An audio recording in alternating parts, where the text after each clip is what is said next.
Halo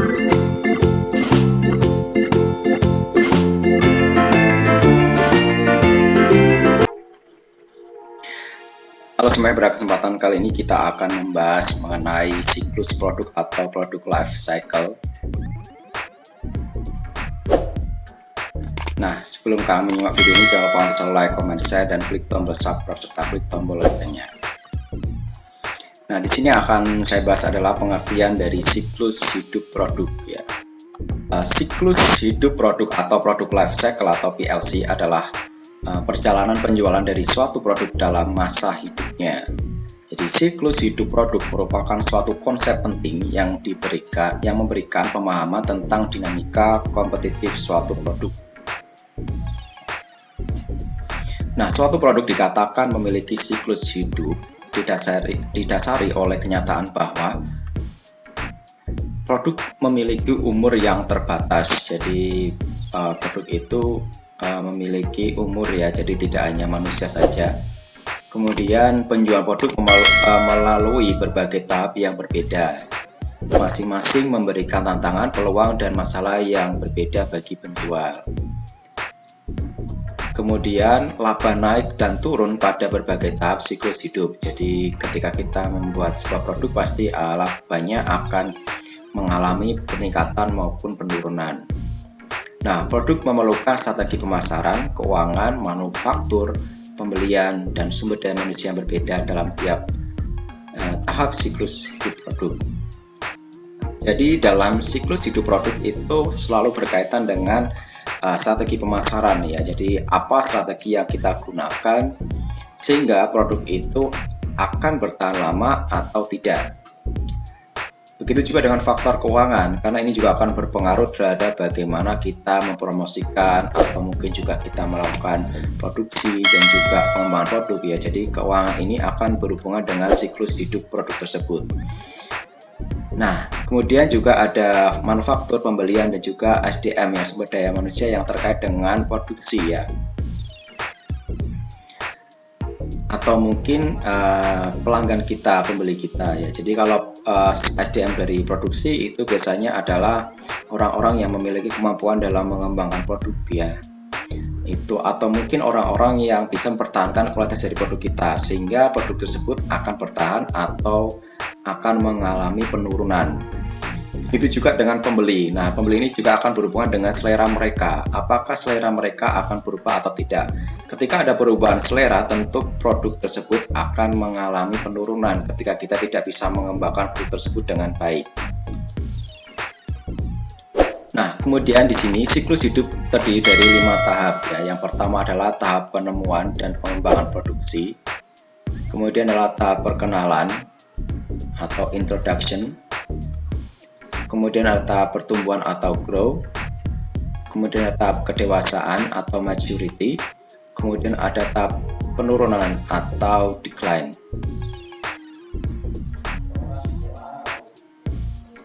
Nah, diagram siklus hidup produk ya bisa kita lihat seperti ini ya. Jadi dari tahapan awal dari pengembangan sampai mereka mengalami peningkatan, di tahap kedewasaan mereka kemudian akan mengalami tahapan penurunan. Nah, tahapan penemuan dan pengembangan produk. Dalam meluncurkan sebuah produk baru, perusahaan harus mengambil 4 keputusan. Yang pertama adalah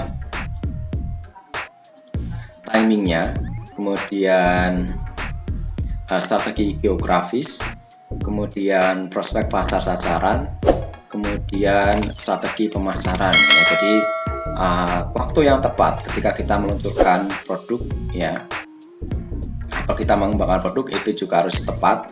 Kemudian strategi geografis ya, jadi biasanya adalah konsumennya atau mungkin keadaan yang ada. Jadi kita bisa mengembangkan produk ya itu berdasarkan strategi geografisnya. Kemudian juga prospek pasar sasaran, jadi kita harus tepat sasarannya. Kemudian juga strategi apa yang kita gunakan. Kemudian adalah tahap perkenalan atau introduction. Nah, dengan mempertimbangkan harga dan promosi, manajemen dapat mengikuti salah satu dari 4 strategi berikutnya. Yang pertama adalah strategi peluncuran cepat atau rapid skimming strategi, atau kita menggunakan strategi peluncuran yang lambat atau slow skimming strategi, atau kita menggunakan penetrasi cepat atau rapid penetration strategi, atau kita menggunakan penetrasi yang lambat ya peluasannya.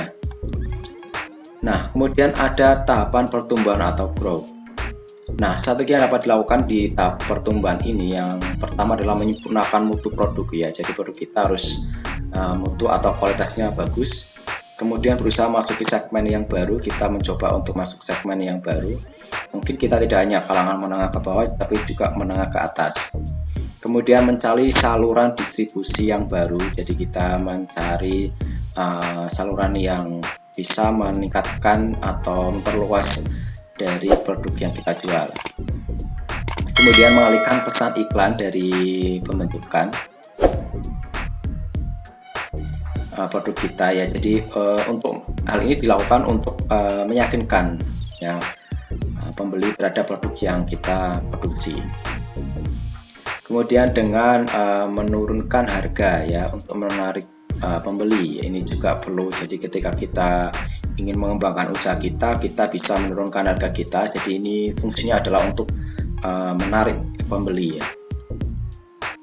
Kemudian ada tahap kedewasaan atau maturity. Di sini strategi yang dapat dilakukan itu yang pertama adalah modifikasi pasar. Kita bisa memperluas jumlah pemakaian merek ya, atau mungkin kita meningkatkan tingkat pemakaian per pemakai, atau mungkin kita juga bisa memodifikasi produk ya. Jadi kita mengubah produk kita, atau juga kita memodifikasi bauran pemasaran, yaitu di marketing mix-nya. Jadi di marketing mix-nya kita bisa mengubah ya, modifikasi agar produk yang kita jalankan itu bisa meningkat.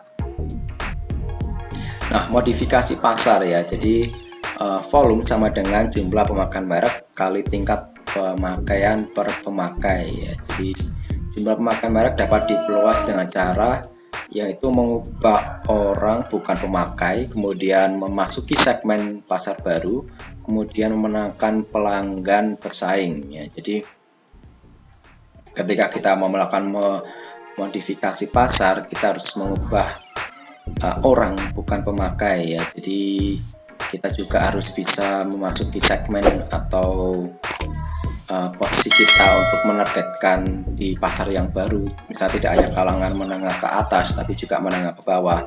Kemudian kita juga harus menangkan pelanggan pesaing. Jadi kita bagaimana caranya bisa merebut pelanggan dari pesaing kita, itu juga penting. Kemudian strategi untuk meningkatkan tingkat pemakaian per pemakai ya. Jadi penggunaan lebih sering ya. Jadi bagaimana kita melakukan strategi itu. Jadi untuk penggunaan yang sering terhadap produk kita, kemudian lebih baik memakai per peristiwa. Jadi di event-event tertentu, bagaimana strategi kita yang kita lakukan agar kita itu meningkatkan pemakai produk kita pada satu event ya, atau mungkin ada event tertentu ya, kayak misalnya event-event di kota. Nah, kemudian penggunaan baru dan lebih bervariasi. Nah, ini perlu juga kita lakukan, penggunaan baru dan variasi dari produk yang kita jual.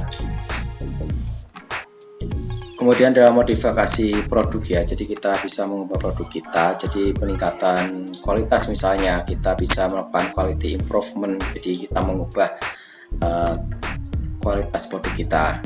Kemudian peningkatan keistimewaan atau fitur improvement, jadi kita menambahkan fitur-fitur atau mungkin ada fitur yang menjadi andalan dari produk kita sehingga lebih dari produk pesaing. Nah, selanjutnya kita bisa melakukan peningkatan kayak atau style improvement. Jadi dari produk-produk yang kita modifikasi kita bisa melakukan improvement ya. Jadi dari segi bentuknya mungkin kita bisa mengubah sesuai dengan style kekinian atau warnanya, atau mungkin juga modelnya ya, prototipenya kita harus sesuaikan dengan yang sekarang ya. Kemudian dalam modifikasi bauran pemasaran atau marketing mix ya.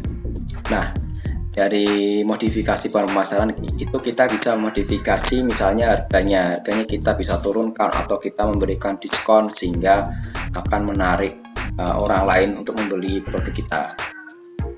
Kemudian distribusi ya, kita bisa meningkatkan saluran distribusi untuk memperlebar ya dari jaringan pemasaran yang kita lakukan ya. Kemudian adanya periklanan, nah ini juga penting, jadi kita membuat sebuah iklan yang bisa meningkatkan perkembangan produk kita ya. Jadi iklannya mungkin kita bisa ubah ya dari strateginya. Mungkin sekarang ini cenderungnya orang tidak lagi banyak menggunakan iklan-iklan offline. Sekarang banyak menggunakan iklan-iklan offline, bahkan mereka berani membayar berapapun untuk misalnya tayang di sebuah situs atau mungkin marketplace ya untuk mengiklankan produk mereka. Kemudian ada promosi penjualan, itu juga penting, bisa dilakukan promosi langsung ya, atau mungkin juga offline terhadap penjualan, atau mungkin juga melalui telemarketing. Kemudian bentuk pelayanan juga perlu ditingkatkan, ini untuk meningkatkan kepuasan pelanggan. Nah, kemudian ada tahapan penurunan atau decline, yaitu mengidentifikasikan produk lemah ya. Jadi kita ketika ada tahapan penurunan, kita akan mengidentifikasikan beberapa produk yang lemah di situ. Kemudian menentukan strategi pemasaran yang akan kita gunakan untuk mengatasi ya penurunan dari produk yang kita jual. Kemudian hanya keputusan penghentian, jadi apakah produk itu tersebut memang benar-benar tidak bisa kita pertahankan sehingga kita perlu menghentikan produk tersebut ya. Jadi karena produk tersebut tidak mengalami peningkatan lagi setelah penurunan, kita bisa menghentikan dan menggunakan strategi lain, atau dengan cara misalnya membuat produk yang baru.